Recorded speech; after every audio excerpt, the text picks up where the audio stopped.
Hi, my name is Brianna LaCase. This is the History of the World from Delaware, and today we're going to talk about the Iranian Revolution and Persepolis.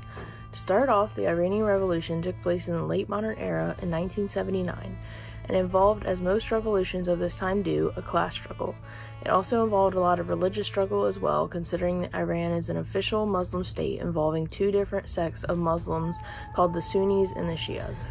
Most of Iran is made up of Shias, however, who see themselves as the oppressed against the rich. Now, the people were unhappy with the dynasty that had been ruling because they were heavily influenced by the British and Russia, who were only really interested in the oil they had.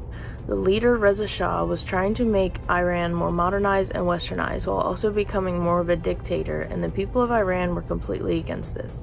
He had a secret police that came out and were killing civilians and arresting them for protesting, and the amount of people graduating college vastly outnumbered the amount of jobs available, so the people were unhappy. Some good things to come out of this time, though, were the education, industry, and population were all improving.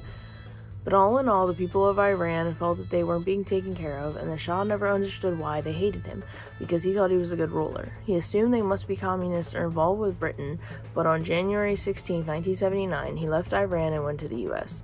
The government that replaced his monarchy was a more democratic one where the people voted, but to them it was ruled under God, and who he chose as the supreme leader, so it still wasn't really that democratic. The government was still in turmoil, and it caused some chaos for a period after. Now, the object being discussed today is actually a book written in the early 2000s by Marjane Satrapi called Persepolis. It's an autobiography in the shape of a comic book that discusses her life growing up in Iran during this time. Marjane goes through three major phases in her life, one being when she's in school as a child and gets separated into boys and girls, and the girls have to wear veils. Two being when she's a teenager and her mother sends her away to Vienna, Austria, because it is unsafe since there are bombs going off around them, and Marjane is at a very rebellious stage in her life. And three being when she finally returns home to Iran as she's becoming an adult because she has taken so many drugs and drank so much with her depression that she's homeless on the street and almost dies, so her mother takes her back from the hospital.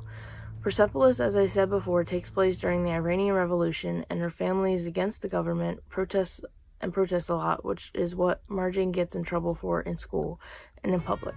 Also, Marjane was one of many children at the time being sent to Europe to live because their parents thought it was unsafe for them to be at home, so they made the sacrifice.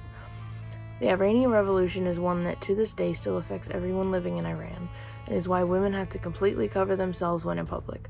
Also, when Reza Shah escaped from Iran, he came to America and was welcomed, which strained tensions between Iran and America, and we all know why that's a problem.